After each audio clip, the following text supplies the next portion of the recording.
9절까지 말씀, 신약성경 139페이지입니다. 우리 한 절씩 교독하도록 하겠습니다. 제가 먼저 읽고 여러분이 또 읽어주시면 되겠습니다. 44절 제가 먼저 읽겠습니다. 때가 제6시쯤 되어 해가 빛을 잃고 온 땅에 어둠이 임하여 제9시까지 계속하며 성소의 비전이 한가운데가 찢어지더라. 예수께서 큰 소리로 불러 이르시되 아버지 내 영혼을 아버지 손에 부탁하나이다 하고 이 말씀을 하신 후 숨지시니라.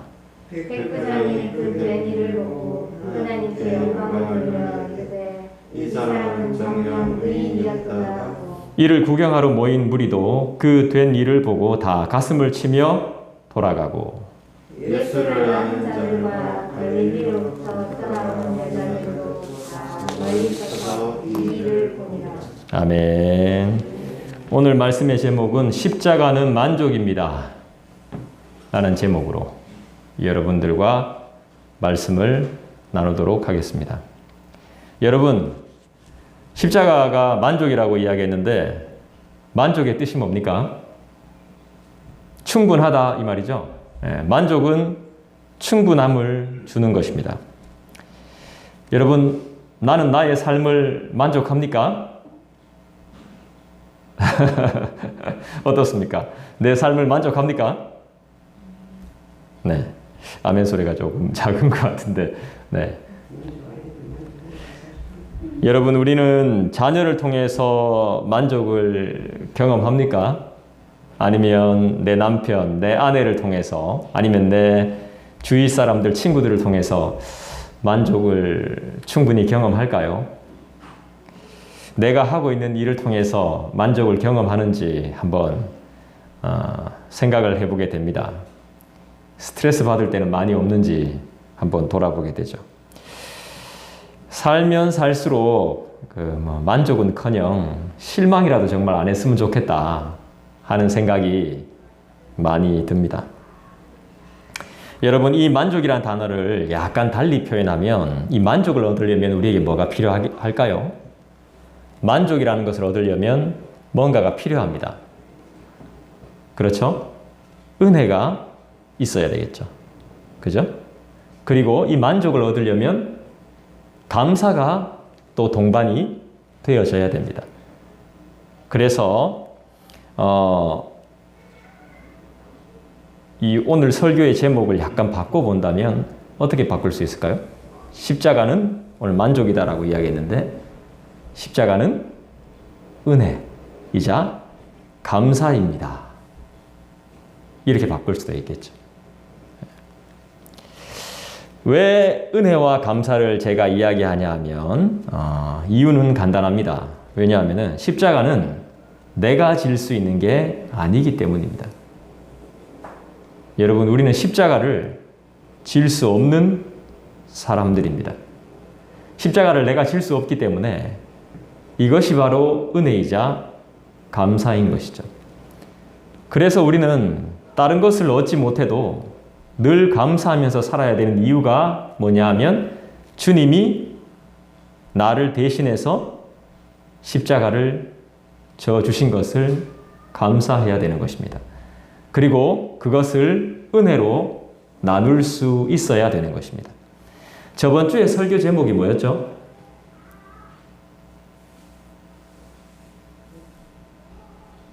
십자가, 예수, 믿음. 제 순서가 맞는지 저도 잘 모르겠습니다. 아무튼 이 내용이 들어갔었죠. 오늘도 계속해서 우리는 거기에 대해서 배우는 것입니다. 거기에 대해서 나누고 거기에 대해서 이야기를 하는 것이죠. 그리고 이것을 내 마음속에 품습니다. 예수님께서 나 대신 모든 것을 감당하셨습니다. 그러니까 십자가는 나에게 뭐가 될까요? 짐이 되어야 되는 것이 아니라 뭐가 되어야 되죠? 그렇죠. 선물이 되어야 하는 것이죠. 참 이게 기독교가 역설이에요. 역설. 세상하고 확실히 달라요. 세상 속에서 십자가를 바라볼 때는 사형틀일 뿐이에요. 무시무시한 사형틀. 저기에 내가 큰 죄를 짓고도 저기에 매달리면 안 돼요. 저기에 매달리지 않는 것을 다행으로 생각해야 돼. 어우, 다행이야. 저기는 엄청난 수치와 쪽팔림이 있습니다. 저기에는, 십자가에는. 근데 그거를 내가 안 진단 말이지. 다행인 거죠. 하지만 우리는, 근데 세상 사람들은 좋아봤자 그겁니다. 십자가. 드라큘라를 물리칠 수 있는 하나의 부적 같은 것. 근데 우리는 이 십자가를 어떻게 바라보죠? 감사와 은혜와 선물로 보죠. 다른 거예요. 완전히 다른 겁니다. 안 되는 것 같은데, 죽는 것인데 안 되는 건데 우리는 그게 아니란 말이죠.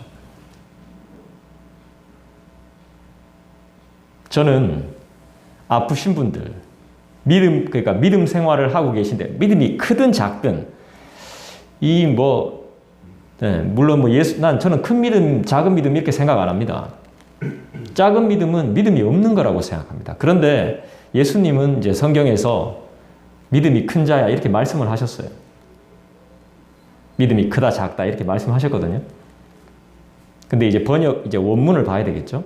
이제 번역된 걸로 볼 때는 이제 그렇게 나와 있지만, 믿음이 크든 작든, 믿음이 크든 작든 간에 믿음은 있어야 되겠지. 믿음이 있으니까 신앙생활을 하고 교회 생활을 하겠죠. 교회를 다니겠죠. 저는 그런 분들이 아프실 때, 또 심한 고통을 겪으실 때 저는 솔직히 감사해요. 그리고 은혜를 받아요. 그런 분들을 통해서. 그리고 부러워요. 솔직히. 저보다 더 아프신 분들을 보면, 저보다 더 고생하시는 분들을 보면 저는 부러워요. 왜 말도 안 되는 엉뚱한 소리를 하냐 이렇게 생각할 수도 있겠지만, 저는 그분들을 볼 때 하나님이 살아 계신다고 느껴져요.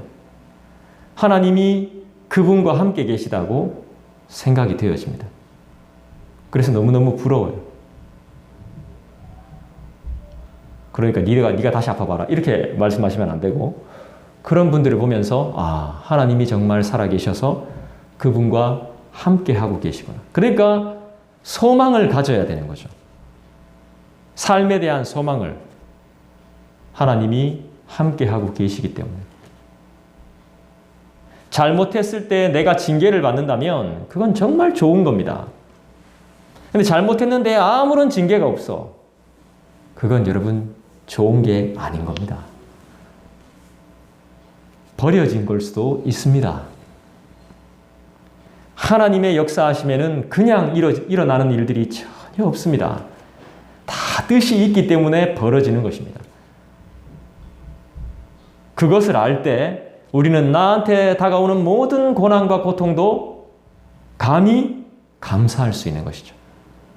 하나님이 살아계시는구나.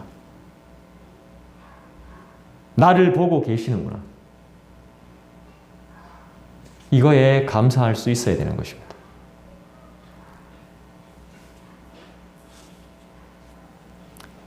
십자가는 나에게 선물이 되는 것이고 만족이 되는 것입니다. 아멘? 그렇다면 나는 모든 것을 만족하고 살지 못하는데, 과연 하나님께서는 나를 보며 어떤 마음을 가지고 계실까요? 하나님은 내 모습을 보면서 과연 만족하고 계실까요? 나는 만족이 없는데, 나는 이제 만족해야 되겠다고 생각을 하는데, 그렇다면 하나님께서는 나를 보면서 정말 만족하고 계실까요? 만족 안 한다 손 들어보십시오. 만족하고 계시죠? 만족하고 계십니다. 우리를 너무나 잘 아시거든요. 우리가 어떻게 할지도 다 아시거든요. 우리가 어떤 생각을 품고 있는지도 하나님은 다 아시거든요. 여러분, 우리는 정말 은혜와 그분의 사랑으로 살고 있음을 믿습니다. 소위 말하는 큰 교회, 큰 교회 담임 목사님 여러분들이 보고 싶다고 해서 찾아가면 잘 만나주지 않습니다. 바쁘니까. 쉽게 찾아갈 수도 없습니다. 어디 있는지도 잘 모릅니다. 근데 우리 하나님은 그렇지 않단 말입니다. 여러분들이 보고 싶다고 해서 그 사람 찾아가면 다 만날 수 있지 않습니다. 그리고 내가 누군지도 모르고 나에게 관심도 두지 못합니다. 우리가 대구에 살죠? 대구 시장이 누굽니까? 그 사람이죠? 그 사람 우리 쉽게 만날 수 없습니다. 만나주지도 않습니다. 근데 우리 주님은 어때요? 내가 안 찾아서 그렇지, 내가 관심이 없어서 그렇지, 우리 주님은 늘 우리를 만나고 싶어 해요. 그죠?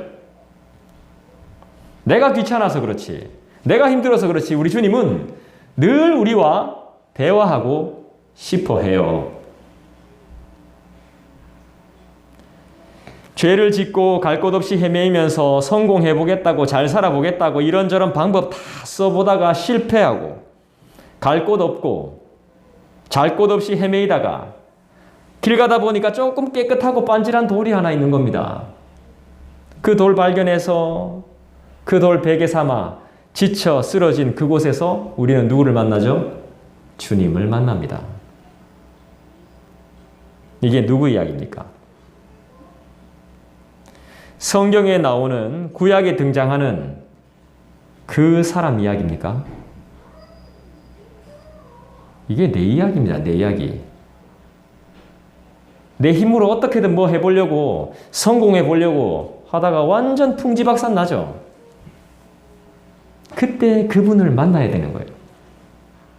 일 저질러 놨을 때 그때 주님을 만나야 되는 거야. 그 전에 주님 못 만났다면 그 전에 주님 만나야 되는 거지만 순서가 바뀌어도 그때 주님을 만나야 달라질 수 있는 겁니다. 그래서 우리 주위에 보면 안타까운 영혼들이 참 많죠. 그죠? 그 당시에도 주님을 못 만난단 말이지. 아무것도 없을 때, 아무도 없을 때, 그때 내가 쓰러진 그곳에서 그때 주님을 만나야 되는 거예요. 여러분 잘 생각해 보세요. 대통령도 우리와 같은 인간인데 쉽게 만날 수 있는 대상이 아닌데 그분이 우리를 찾아와 주셨어요. 야곱을 만나 주셨죠? 만나 주신 게 아니에요. 야곱을 찾아오셨죠? 그죠? 네. 만나 주신 거죠. 우리를 찾아와 주신 거죠. 왜 이래 되는 게 없나? 나는 왜 이렇게 재수도 없고 운도 따르지 않는다고 불평하던 그 순간에 주님을 만나게 될 줄 누가 알았겠습니까? 우리가 그럴 일은 없지만 예를 하나 들어본다면 무인도에 우리가 갇히게 됐습니다. 나랑 아내랑 아니면 나랑 친구랑 갇히게 됐어요. 어쩔 수 없어서 집을 막 짓습니다. 멋지게 지었습니다. 와, 집 진짜 멋지게 지었다. 근데 따뜻하게 하려고 불 피우다가 집을 홀라당 다 태워 먹었어. 짜증나죠? 근데 그 불로 인해서 구조선이 가다가 우리를 발견하는 거죠. 누가 아냐 말이지, 누가. 나는 속상해가지고, 이 무인도에 이게 처박혀 있는 것도 이거 속상해, 이거 억울한데, 집을 지어놨는데 이 집까지 홀랑 다 태워 먹었어.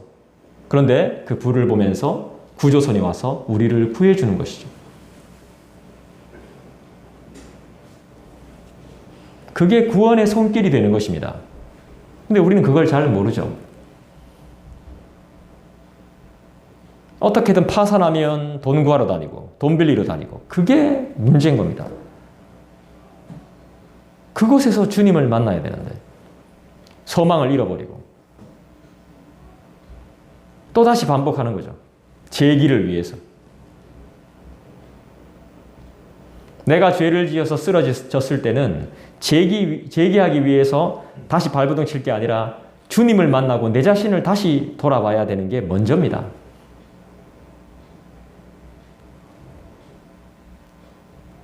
(47절) 읽어보겠습니다. 47절 다 같이 읽어볼까요? 시작. 백부장이 그 된 일을 보고 하나님께 영광을 돌려 이르되 이 사람은 정녕 의인이었도다 하고. 여러분, 이 무슨 말씀인지 알겠습니까? 47절의 말씀이. 갑작스럽게 백부장이 튀어나옵니다. 백부장은 뭐 하는 사람? 그렇죠. 100명의 군인을 거느리는 사람입니다. 지금 백부장이 뭐 하고 있냐 하면 예수님의 십자가 처형을 총관리하고 있는 겁니다. 집행하고 있는 현장에서. 빌라도가 행정적인 업무를 봤다면 이 사람은 현장에서 직접 처형하는 걸 감시하고 사람들을 움직이는 사람입니다. 십자가를 세우고. 이 백부장이 갑자기 뜬금없이 나타나요. 그러면서 뭐라고 말합니까? 하나님께 영광을 돌려 이 사람은 정녕 의인이었다 이렇게 말합니다. 여기서 말하는 이 사람은 예수님을 가르치는 거죠. 예수님은 의인이었다 이렇게 말해요. 이게 무슨 뜻입니까? 아, 이 사람은 죄 없는 사람이구나. 재판을 잘못해서 안타깝게 죽었구나. 이 뜻일까요? 아니에요. 그렇다면 이 되어진 일을 보며 영광을 돌릴 일이 없는 거죠. 여러분, 마가복음을 한번 찾아보시죠. 마가복음 15장.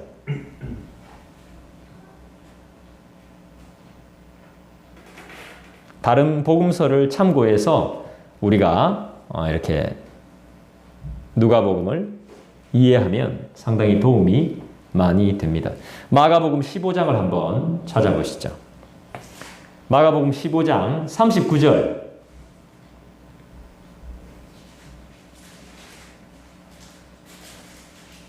찾으셨나요? 마가복음 15장 39절 찾으셨어요? 예, 한번 읽어볼까요? 시작. 예수를 향하여 쫓던 백부장이 그렇게 숨지심을 보고 이르되 이 사람은 진실로 하나님의 아들이었다. 네, 뭐라고 말하고 있습니까? 하나님의 아들이라고 고백합니다. 하나님의 능력과 하나님의 역사하심을 알게 된 겁니다. 아, 이 사람은 보통 사람이 아니라는 것을 알게 된 거예요. 실제로 하나님의 역사와 기적은 일어나요. 아멘? 모든 것을 우습게 생각하면 큰일 납니다. 하나님의 역사하심, 하나님의 기다리심 가운데 우리가 살고 있거든요. 특히나 예배는 여러분이 더 소중히 여겨야 됩니다. 이런 이야기가 있습니다. 아주 공부 많이 한 사람이 넓은 강을 건너기 위해서 배를 탔습니다. 배를 탔죠. 자, 배를 타면 누가 있습니까? 뱃사공이 있고 배 탄 자기 자신이 있죠. 자, 여기서 배 탄 사람이 공부를 많이 했다 그랬습니다. 공부 많이 한 사람이 뱃사공한테 묻습니다. 자네, 공자를 아는가? 잘 모르겠는데요. 어허, 자네 인생의 5분의 1을 날렸구만. 또 배를 타고 이렇게 갑니다. 자네 맹자를 아는가? 잘 모르겠는데요. 배운 게 없어서. 어허, 자네 인생의 반을 날렸구만. 그 다음에 또 배 타고 가다 또 묻습니다. 자네 천문학을 좀 아는가? 별은 많이 봤는데 북두칠성 이런 건 많이 봤는데 천문학은 제가 잘 모르겠습니다. 자네 5분의 인생의 5분의 4를 날려버렸구만. 근데 가다가 이 배가 돌에 부딪혀요. 물이 새기 시작하는 거예요. 큰일 났어요. 이 뱃사공이 이제 묻는 거예요. 나으리 수영은 좀 할 줄 아십니까? 아니 나 수영할 줄 모르는데. 나으리 인생 작살 나셨습니다. 끝나는 거죠 이제.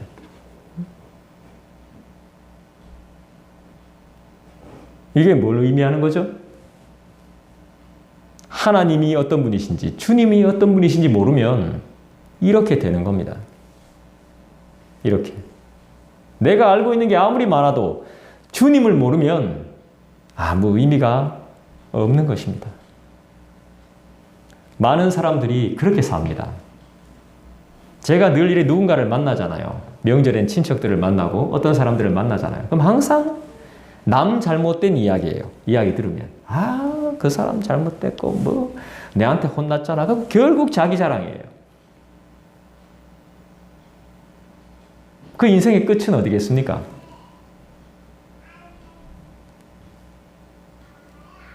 지금 갑자기 본문에 등장하는 백부장은 예수님의 처형을 총괄하는 사람이에요.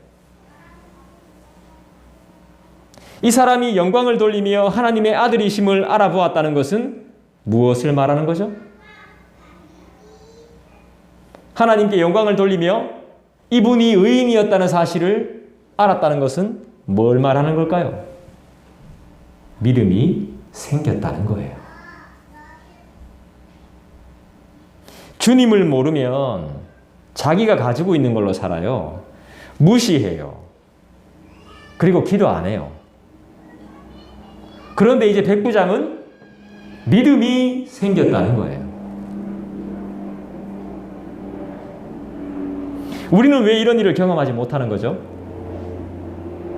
기도하지 않기 때문이겠죠. 그렇게 수없이 듣고 배웠지만 소중한지 모르는 거죠. 44절 볼까요? 여러분들이 한번 읽어주시죠. 누가복음 오늘 본문의 44절 같이 읽습니다. 시작. 때가 제6시쯤 되어 해가 빛을 잃고 온 땅에 어둠이 임하여 제9시까지 계속하고. 네, 하나님은 어떤 분이십니까? 해를 만드신 분이며 해를 없앨 수도 있는 분이시죠. 제일 밝은 시간 12시부터 오후 12시부터 3시까지 어둠이 임했습니다. 하나님이 하신 겁니다. 이 사건이 신약 말고 구약에도 또 등장합니다. 출애굽기에 보면 흑암 재앙이 있죠. 온 도시가, 온 나라가 어두워집니다. 이것은 하나님이 인간들을 버린 것을 상징합니다. 어둠이 임한다는 것. 갑자기 어둠이 임했어요. 지금 이 시간에, 지금 12시 좀 넘었습니다. 지금 이 시간에 갑자기 어둠이 임해 보십시오. 그런 상황이 벌어진 겁니다. 하나님은 어떤 분? 해를 만드신 분이지만 해를 없앨 수도 있는 분. 그분을 우리가 지금 믿고 있습니다.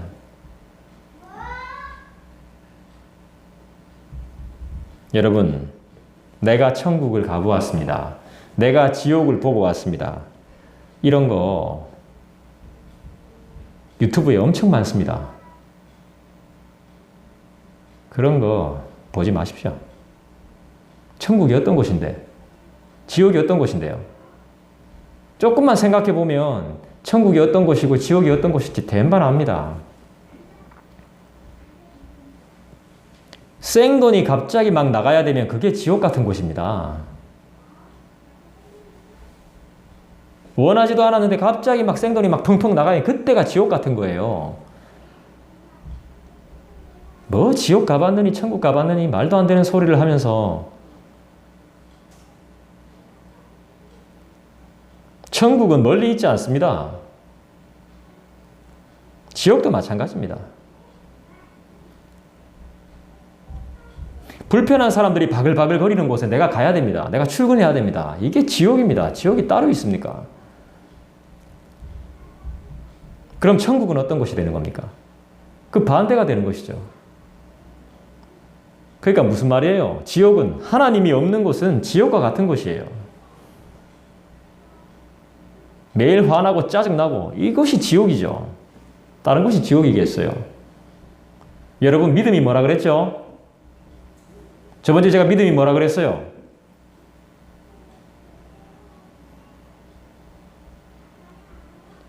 잘 기억해 보세요.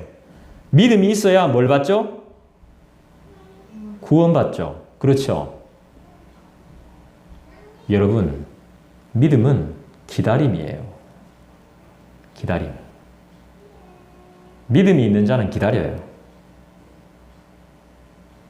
믿음이 없는 자들이 나부대요. 믿음이 있는 자는 꾸준히 기다립니다. 예수님이 말씀하셨어요. 오늘, 내일, 모레 내가 할 일이 있다. 나는 예루살렘 밖에서 죽을 일이 없다. 예수님의 제자들이 막 말려요. 예수님 그러지 마세요. 조심하셔야 됩니다. 이때 이래 뭐라 그럽니까 예수님이? 나는 오늘과 내일과 모레 할 일이 있고 예루살렘 밖에서 죽을 일이 없다. 상당히 문학적인 표현이죠. 꾸준히 해야 된다는 거죠. 꾸준히. 기다림의 표현인 거죠.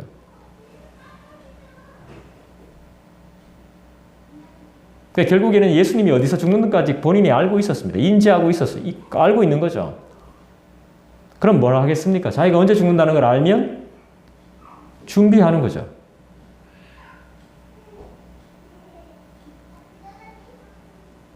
기다려주는 거예요. 믿음은 기다려주는 거예요. 언제까지요?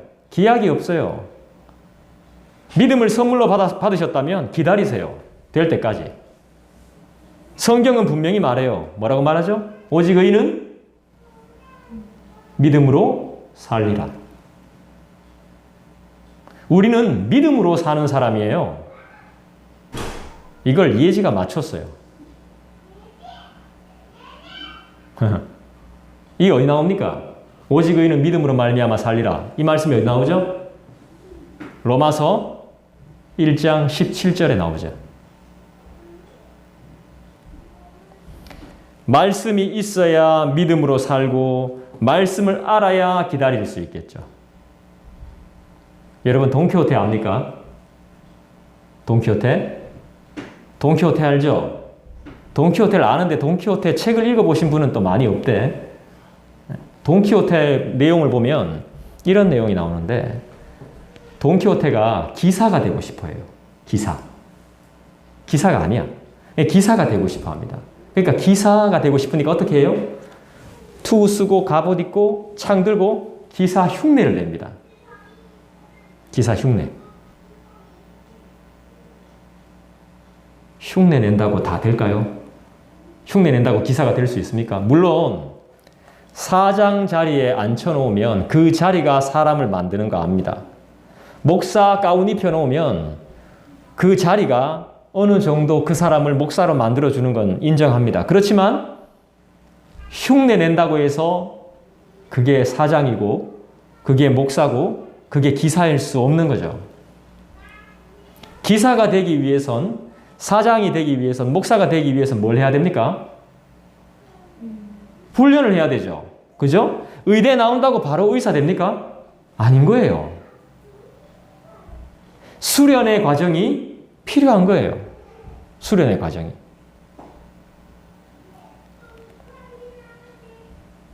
아무리 기사 흉내 내면서 칼 휘둘러 봤자 엉뚱한 거 죽입니다. 엉뚱한 거. 그만큼 훈련이 되어 있지 않기 때문이죠. 현장에서의 훈련이 필요해요. 현장에서.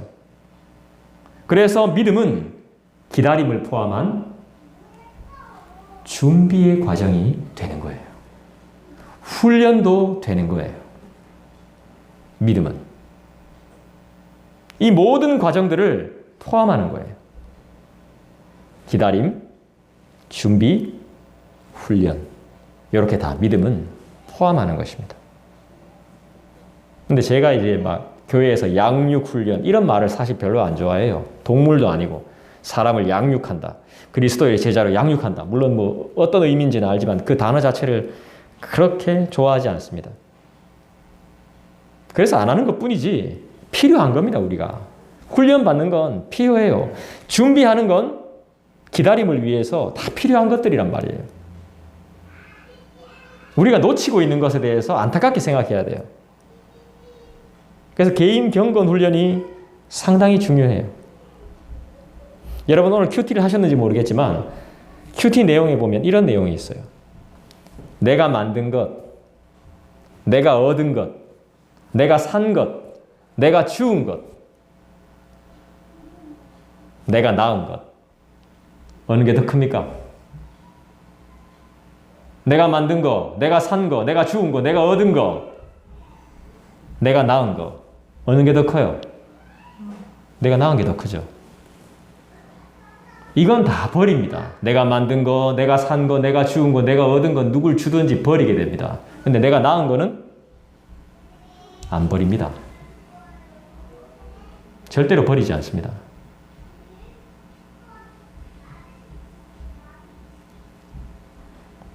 주님, 우리 하나님은 나를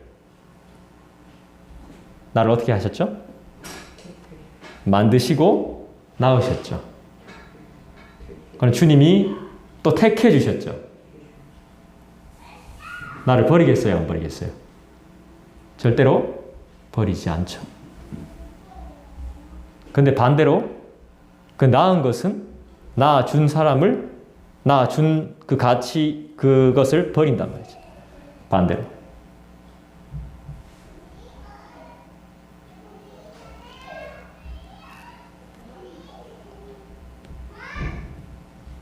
여러분, 언젠가 반드시 하나님이 쓰실 때가 옵니다. 그때를 위해서 훈련하고 준비를 하셔야 됩니다. 기다리시고 준비하셔야 돼요. 반드시 하나님이 쓰실 때가 와요.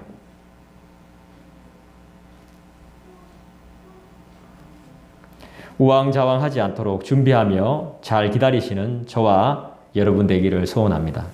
45절 한번 읽어주시겠어요? 시작.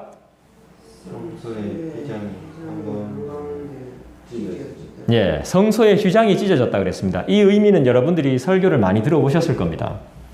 자, 성소는 레위기에 보면 제단이 나오는데 이 제단은 이제 동물을 올려놓는 이렇게 막 그거 하는 제단 있잖아요.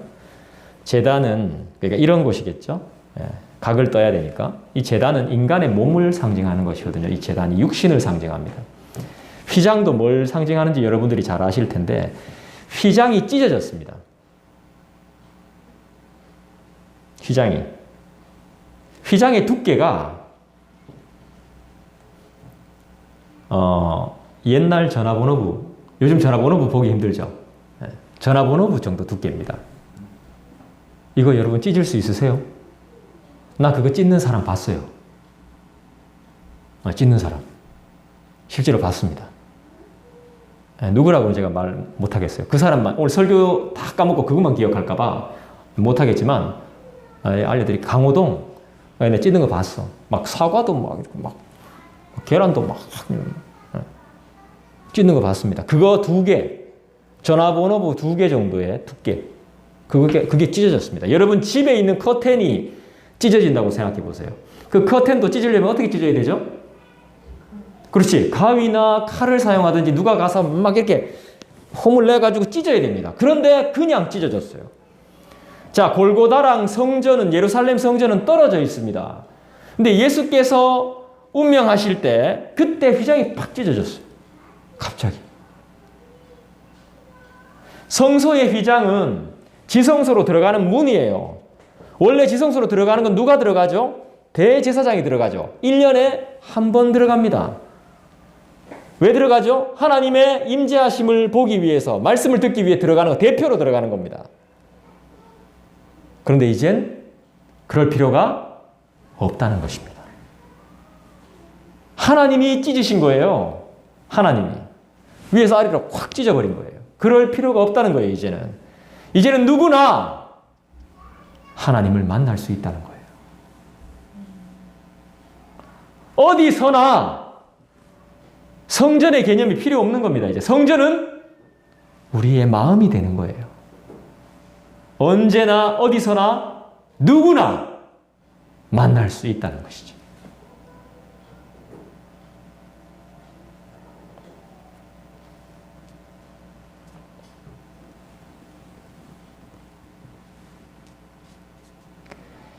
하나님이 다 하신 거예요. 여러분 누리십시오. 여러분 만족을 경험하십시오. 충분히 누리십시오. 하나님의 은혜로 이제 우리는 죄와 벌에서 벗어나서, 아픔에서 벗어나서 영원한 생명을 얻었습니다. 그 복과 은혜를 마음껏 자랑하십시오.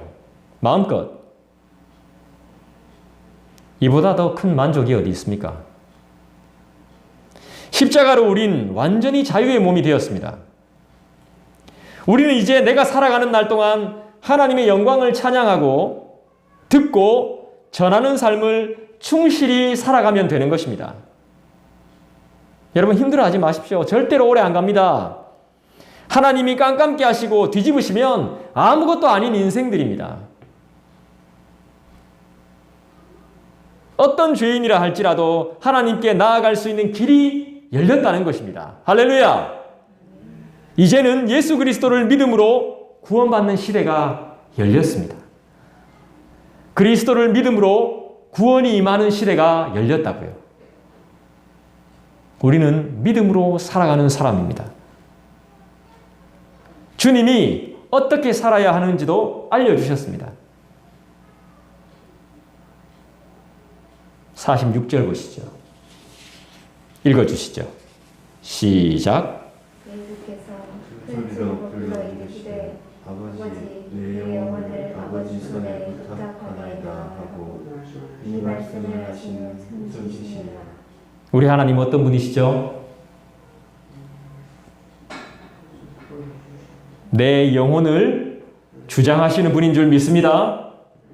예수님께서도 분명히 말씀하셨습니다. 아버지여, 내 영혼을 당신께 부탁하나이다.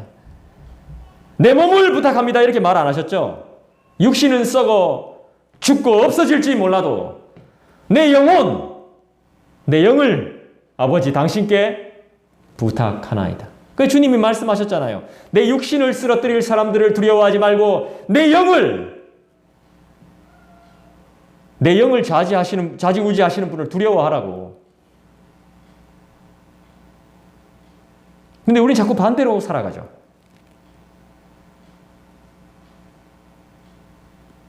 우리 하나님은 내 영혼을 주장하시는 분이시죠. 예수님은 완전하신 신이시지만, 완전하신 하나님이시지만 또한 완전한 100%의 인간이시죠. 그분이 운명하시면서 자신의 영혼을 하나님께 부탁합니다. 아버지께. 너무 기초라서 말씀드리기 송구하지만 사후세계가 있습니까? 없습니까? 네, 있습니다.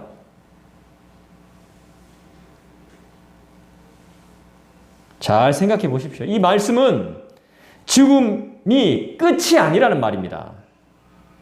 죽는 것이 끝이 아니란 말이에요.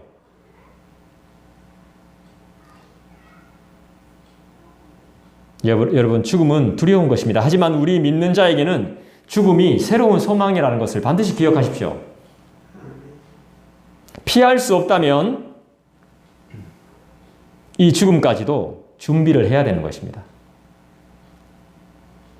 우리는 십자가의 고통을 죽었다 깨어나도 모릅니다. 십자가의 고통을. 하지만 우리는 좀 알아야 되겠죠. 십자가의 고통을 알면 알수록 주님이 나에게 베푸신 은혜가 깊다는 사실을 알게 됩니다. 그래서 요즘은 엉뚱한 짓도 많이 합니다. 십자가 체험. 그런 거 안 해도 됩니다.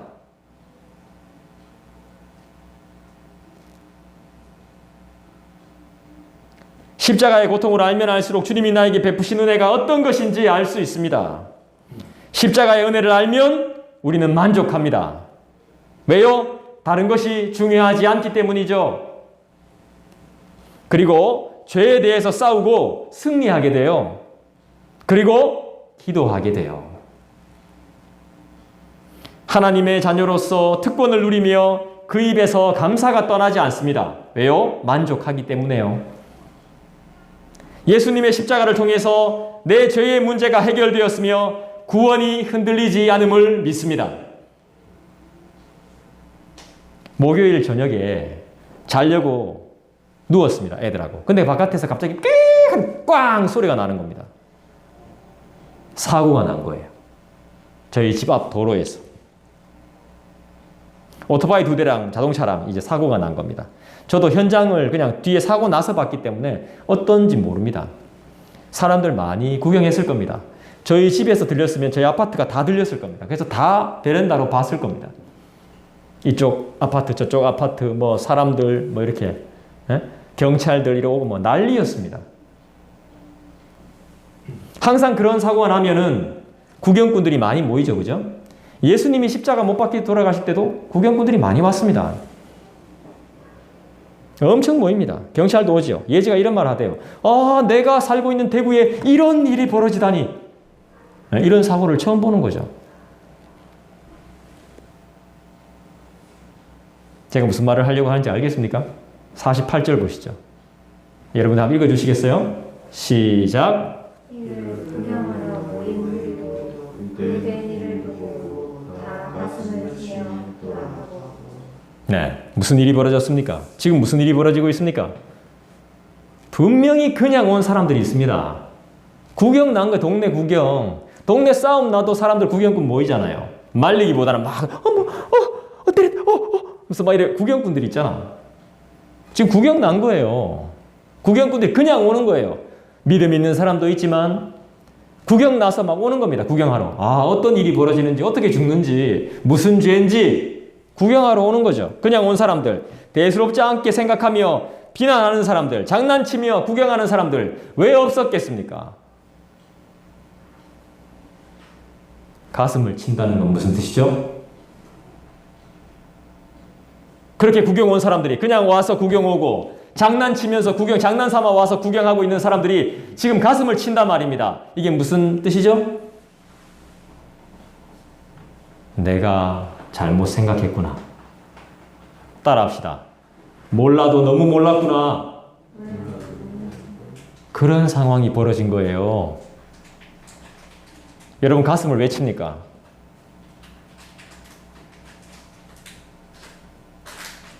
장난치면서 구경하던 사람들이 어떻게 바뀌었습니까? 내가 몰라도 너무 몰랐어. 후회할 때 가슴 치는 거 아닙니까? 일이 다 끝나고 시간이 다 흐르고 차 떠난 뒤에 손 흔들어 봤자 아무 소용없습니다.